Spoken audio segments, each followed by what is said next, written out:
अस्सलाम वालेकुम। आज जो टॉपिक है ना वो काफी ज्यादा शॉर्ट क्वेश्चन के लिहाज से तो काफी ज्यादा इम्पोर्टेंट है और ये लास्ट ईयर इस साल पेपर हुए थे तो उससे पिछले साल ये वाला टॉपिक लॉन्ग क्वेश्चन में भी दिया था, यानी दो डेफिनेशन पूछी थी और ये लॉन्ग क्वेश्चन में दे दी। वो कौन कौन सी थी? स्टैटिक इक्विलिब्रियम और डायनामिक इक्विलिब्रियम की तारीफ करते हैं। अब आज हमें टॉपिक डिस्कस करना हुआ है सिर्फ और सिर्फ इक्विलिब्रियम। आगे इक्विलिब्रियम के दो टाइप्स हैं, स्टैटिक इक्विलिब्रियम और डायनामिक इक्विलिब्रियम। चलो स्टार्ट करते हैं। इक्विलिब्रियम हेडिंग दे रहे इक्विलिब्रियम।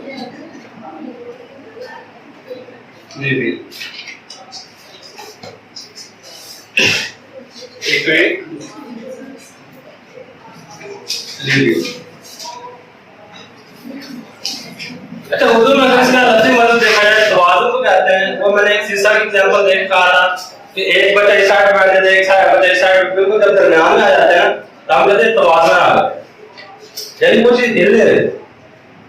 अब इसी तरह अगर मैं बात करूं, वो एक चीज होती है इस तरह वो स्टिक रख के ना वो इस तरह करता रहता है, इस तरह वो गिरने नहीं देते। वो भी आप क्या कर रहे थे, कोशिश कर रहे थे कि आप उंगली पे उस स्टिक को रख ले इस तरह। अब आप क्या कोशिश कर रहे थे कि इसका किसी तरीके से तवाज़ुन आ जाए, बिल्कुल यहां उंगली पे खड़ी रहे। तो अगर आप काफी ज्यादा प्रैक्टिस करते हैं वहां तवाज़ुन आना शुरू हो जाता है। और जो बॉयज हैं ये चीज आगे को वो फेसबुक पे या फिर कभी वीडियोस में देखा होगा, वो आदमी कहते हैं फुटबॉल को मारने के बाद उंगली पे इस तरह खड़ी रहता है। वो कैसे? वो भी इसी तरह इक्विलिब्रियम। ये थ्री सिंपल एग्जांपल। अब हमने बात करनी है यहाँ पे केमिस्ट्री के लिहाज से। अब सिर्फ दो बातों को याद रखिएगा। एक हमने बात की थी रिवर्स रिएक्शन, एक बात की थी फॉरवर्ड रिएक्शन। मैं सपोज करता हूँ यहाँ पे कहते हैं मैंने सपोज किया कि ये मेरे पास रिएक्टेंट है, सपोज किया है ए मेरे पास रिएक्टेंट है और ये मिल के हमारे पास बी प्रोडक्ट बना है। अब रिएक्टेंट मिलने के बाद जो प्रोडक्ट बनता है, ये मिलेगी तो ये वाली चीज बनेगी, ये ऊपर वाली चीज यही रिप्रेजेंट करेगी जहां स्टार्ट हो रहा है इस साइड की तरफ जा रहा है। अब इस रिएक्शन को भी आगे की तरफ जा रहा है, इसलिए हमने इसका नाम रखा था फॉरवर्ड रिएक्शन। और फॉरवर्ड का ना लफ्ज रिमोट नहीं होता, वहां पे होता है फॉरवर्ड और रिवर्स। अगर आगे वाला टर्न लगाना चाहते तो फॉरवर्ड पे जाते हैं, अगर पीछे वाला टर्न लगाना चाहते हैं तो रिवर्स पे आते हैं। इसी तरह अगर आपको पहले जमाने में डीवीडी होती थी, सही है, वहां पे भी एक बटन था फॉरवर्ड और रिवर्स। अगर आप फिल्म को थोड़ा सा आगे बढ़ाना चाहते थे तो आप फॉरवर्ड पे क्लिक करते थे, अगर रिवर्स पे लेके जाना चाहते थे रिवर्स पे पीछे की तरफ। सी अगर रिएक्टेंट से प्रोडक्ट की तरफ जा रहा है तो हम इसको क्या कहते थे? Forward reaction. अगर प्रोडक्ट से रिएक्टेंट आएगा तो इसको हम क्या कहते थे? रिवर्स। रिवर्स का मतलब ही है कि पीछे की तरफ आना। प्रोडक्ट मिलके हमारे पास जब रिएक्टेंट बना देते थे उसको रिवर्स रिएक्शन कहते थे। अब इक्विलिब्रियम क्या होता है? जब ये वाला रिएक्शन का रेट इस रिएक्शन का रेट के बराबर हो जाए, फॉरवर्ड रिएक्शन का रेट रिवर्स रिएक्शन का रेट के बराबर हो जाए, उस हालत को इक्विलिब्रियम की हालत कहते हैं। उस हालत को इक्विलिब्रियम की हालत कहते हैं। अच्छा, मैंने रेट वर्ड यूज किया है। रेट का मतलब क्या है? कीमत, पैसे, शराब। शराब का मतलब क्या है? सर ये इसकी रफ्तार। अच्छा, सिंपल एक वर्ड मैंने कल कहा था, शराब बेशक याद रखिए या ना रखें, स्पीड। सही। Forward reaction, rate of forward reaction, आगे की तरफ जाने वाले रिएक्शन की स्पीड। बैकवर्ड या रिवर्स रिएक्शन, या फिर मैं कहता रेट ऑफ रिवर्स रिएक्शन, पीछे की तरफ आने वाले रिएक्शन की स्पीड। जब ये दो स्पीडें बराबर हो जाए उस हालत को इक्विलिब्रियम की हालत कहते हैं। तो सबसे पहले डेफिनेशन लिखे, सिंपल सी डेफिनेशन है। when the rate of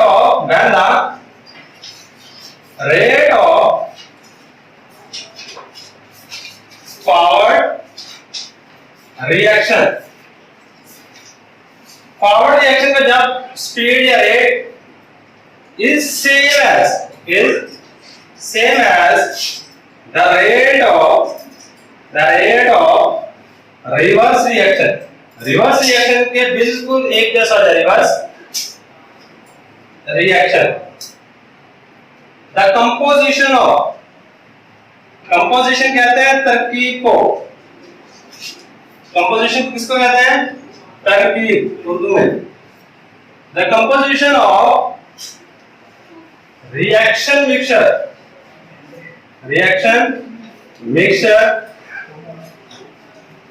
become constant, और रिएक्शन मिक्सचर की तरकीब कांस्टेंट हो जाए। This condition is known as, this condition, इस हालत को इज कॉल्ड इक्विलिब्रियम। इस हालत को हम इक्विलिब्रियम कह रहे हैं। उर्दू मीडियम किस तरह होगा? जब फॉरवर्ड रिएक्शन का रेट, जब फॉरवर्ड रिएक्शन का रेट रिवर्स रिएक्शन के रेट के बराबर हो, रेट के बराबर हो, और रिएक्शन मिक्सचर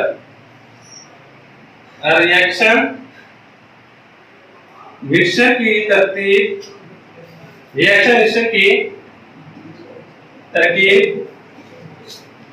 यकसा हो, यकसा हो जाए, यकसा हो जाए, इस हालत को इक्विलिब्रियम की हालत कहते हैं। इस हालत को इक्विलिब्रियम कहते हैं। ये सिंपल सी डेफिनेशन, और ये डेफिनेशन कई दफा आ चुकी, मैंने पहले कहा है कि टॉपिक बहुत ज्यादा इंपॉर्टेंट है एग्जामिनेशन पॉइंट ऑफ व्यू से।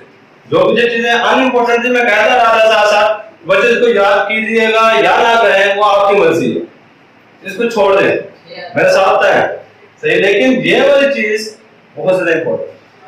अगर इक्विलिब्रियम की टाइप्स देखी जाए, दो तरह की टाइप्स हैं इक्विलिब्रियम की टाइप्स, या फिर इकसाम देखी जाए तो दो तरह की टाइप्स होते हैं इक्विलिब्रियम की। एक होता है स्टैटिक इक्विलिब्रियम, एक है डायनामिक इक्विलिब्रियम। स्टैटिक इक्विलिब्रियम और सेकंड है हमारे पास डायनामिक इक्विलिब्रियम। डायनामिक इक्विलिब्रियम, ये दो टाइप्स हैं, स्टैटिक इक्विलिब्रियम, डायनामिक। उर्दू में भी लिखे हैं स्टैटिक इक्विलिब्रियम और डायनामिक इक्विलिब्रियम। डायनामिक इक्विलिब्रियम दोनों की डेफिनेशन, इसकी डेफिनेशन एग्जांपल करेंगे। इसकी डेफिनेशन और एक छोटी सी इक्वेशन है, इक्वेशन ये सिंपल सी बात आपको दिखेंगे। दोनों का भी शॉर्ट क्वेश्चन इतना कर देंगे कि शॉर्ट क्वेश्चन आप लिखते हैं कहां पे। अच्छा स्टैटिक क्या शॉर्ट क्वेश्चन में टाइप लिख सकते हैं, दो मर्जी लिखते हैं। अच्छा स्टैटिक का मतलब क्या होता है? इंग्लिश में आपने लास्ट में पढ़ा होगा, मुझे पता है। स्टैटिक साकिन वर्ड सुना कभी? साकिन शुरू साकिन वो तो ये भूल जाना। साकिन यानी अगर मैं कहता है ये वाली चीज मैंने यहाँ रख दी है, रस में चले जाना। सही, ये चीज पड़ी रहेगी, बेशक आप कल को भी आकर देखेंगे तो खाएगा नहीं है, तो ये चीज जहां पे पड़ी ही रहेगी, नहीं कुछ भी नहीं होगा। सही है। अब जब मैं यहाँ पे रखी, ये क्या हो गया, अपने बिल्कुल रेस्ट में चली गई। इस हालत को साकिन कहते हैं। पहला इक्विलिब्रियम ऐसा है जो कि स्टैटिक इक्विलिब्रियम, बिल्कुल साकिन हालत को कहते हैं। एक वर्ड आ गया यहाँ पे डायनामिक। डायनामिक को उर्दू में देखो तो कहते हैं मुतहर्रिक। मुतहर्रिक यानी ऐसा इक्विलिब्रियम होगा जिसके अंदर मोशन लाजमी होगी।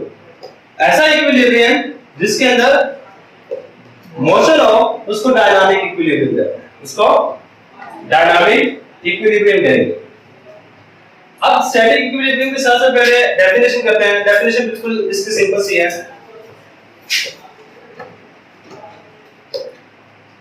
सबसे पहले डेफिनेशन करें, द टाइप ऑफ इक्विलिब्रियम। ये असल में क्या है, इक्विलिब्रियम की टाइप देख रहे हैं। The type of equilibrium in which reaction cease to proceed, in which reaction, जिसमें reaction क्या हो जाता है, ceased। अच्छा, ceased का मतलब लिख लीजिएगा, बंद हो जाना, बंद हो जाना, cease to proceed। proceed का मतलब क्या है, आगे बढ़ना, आगे, यानी कि रिएक्शन आपको आगे बढ़ने से बंद हो जाएगा। इस हालत को हम स्टैटिक इक्विलिब्रियम कहते हैं। उस हालत को स्टैटिक इक्विलिब्रियम। अब उर्दू में इक्विलिब्रियम की ऐसी किस्म, इक्विलिब्रियम की वो किस्म जिसमें रिएक्शन आगे ना बढ़े, स्टैटिक इक्विलिब्रियम कहते हैं। उस हालत को स्टैटिक इक्विलिब्रियम कहते हैं। अच्छा, इसकी एग्जांपल सुनिएगा। आपका ना एक फिजिकल एग्जांपल देगा, रिएक्शन की एग्जांपल नहीं। यहाँ पे कहते हैं देखिए मकान मैंने बनाया हुआ है, सही है। अब इस मकान में ये सालों साल गुजर जाएंगे, इसी तरह खड़ा रहता है, मतलब क्या है, बिल्कुल इक्विलिब्रियम। मैं आपको थोड़ी देर पहले एग्जांपल दी थी, मैं यहाँ पे इसको खड़ा करने की कोशिश करता हूँ मेरे ऊपर, इस तरह थोड़ी देर बाद गिर जाए, बाद गिर भी जाते हैं।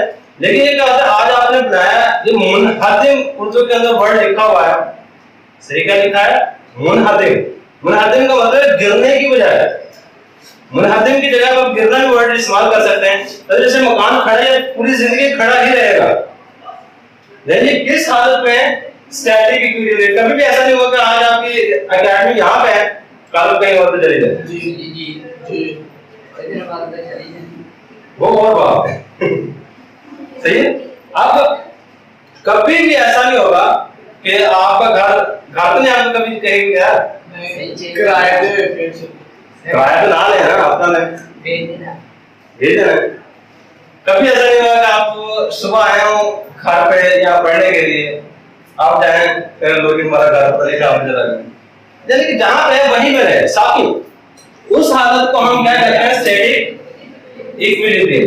यही इसकी एग्जांपल है कि एक मकान या एक इमारत खड़ी रहती है बजाय उसकी निस्बत के वो गिर जाए, ये हमारे पास, यानी कि आपको रिएक्शन की एग्जांपल नहीं देगा, सिर्फ एक फिजिकल एग्जांपल दिया है कि एक इमारत गिरने के बजाय खड़ी रहती है, वो स्टैटिक इक्विलिब्रियम। यही बात हमने यहाँ पे लिखनी है। एग्जांपल लिखें, एग्जांपल, a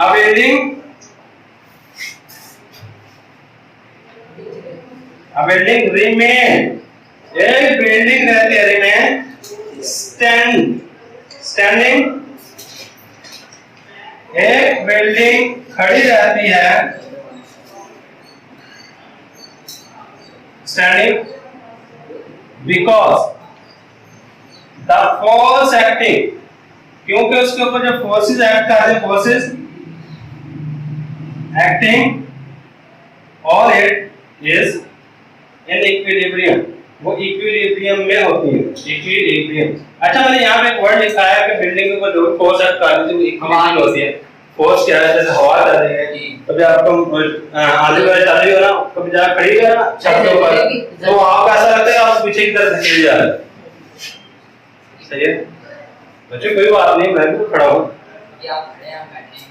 चले आप यहाँ पे आ रहे। ये हमारे पास एग्जांपल होगी, उर्दू में इसको ऐसा लिखेंगे, एक इमारत मुनहदिम होने की बजाय खड़ी रहती है, यहाँ पे लिखते हैं साइड, एक इमारत मुनहदिम होने की बजाय खड़ी रहती है क्योंकि इस पे अमल करने वाली फोर्सेस इक्विलिब्रियम होती है, इक्विलिब्रियम में होती है। सही होगा। अब इसके बाद डायनामिक इक्विलिब्रियम पे आ जाए। डायनामिक इक्विलिब्रियम की बिल्कुल सिंपल सी डेफिनेशन, अगर आपको ये वाली डेफिनेशन आती है ना डायनामिक इक्विलिब्रियम की, खुद का खुद ही कर लेंगे। इसकी सिर्फ ये डेफिनेशन करनी है, when the rate of forward reaction become equal to the reverse reaction. जब फॉरवर्ड रिएक्शन का रेट रिवर्स रिएक्शन के रेट के बराबर हो जाए, सही, इसको हम डायनामिक इक्विलिब्रियम कहते हैं। सही साथ में इसकी डेफिनेशन लिखें। यहां पे डेफिनेशन क्या है बच्चे? शो ना कर, नजर नहीं आ रहा। आपको कहा था इसकी लाइट का, किसकी लाइट है? सही है। किस वजह से नजर नहीं आ रहा? ये सामने ये आ रहा है, नहीं मुझे तो किसको ये आ रहा?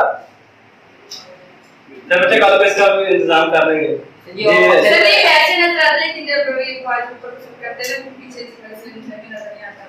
जब मैं लिख रहा होता हूं जी, जब ये सीधे होकर बैठते हैं ना इसलिए हमें नजर नहीं आता। मैं तो बस नीचे उठ पड़ा है। चले डायनामिक इक्विलिब्रियम की definition, when the rate of